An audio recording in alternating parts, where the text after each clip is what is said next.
what does partial automation mean? Does it mean that somebody didn't complete their job? No, not at all. So partial automation is arguably the main form of automation that is taking place, the most common form in the contact center and call center. So the reason is, of course, that if somebody contacts the customer service center, then they usually need help from a person.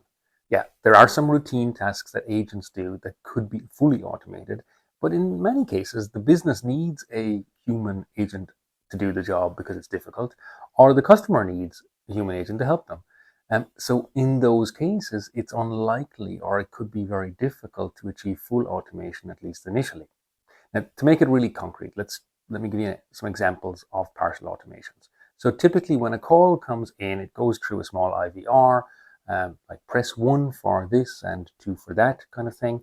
And maybe it does a few other functions, and then the call gets into a queue, and then it lands with an agent. Such a call is not very much enriched with data, right? The agent doesn't have any additional information. So the agent has to do all the heavy lifting. They have to do all the work. They have to ask for the account number and any other identifiers.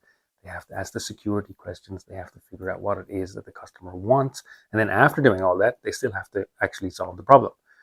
Imagine if you could take away all the initial stuff from the agent. And how would you do that? So for example, instead of the old-fashioned IVR, you've got an AI-enabled service that understands natural language, and it can ask the customer what they'd like to do, and then it can ask them the security questions, right, and ask for the account identifier.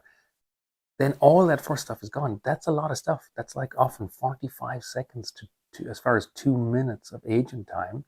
And if you take that away across hundreds of thousands or millions of calls, that's a huge amount of effort gone. It's a partial automation, right? The agent is still involved, so it's not a full automation. There's many partial automations you can do. So I think the way to think about it sometimes is that it could be easier in the call center, contact center, to partially automate 80% of queries than it is to fully automate 20%.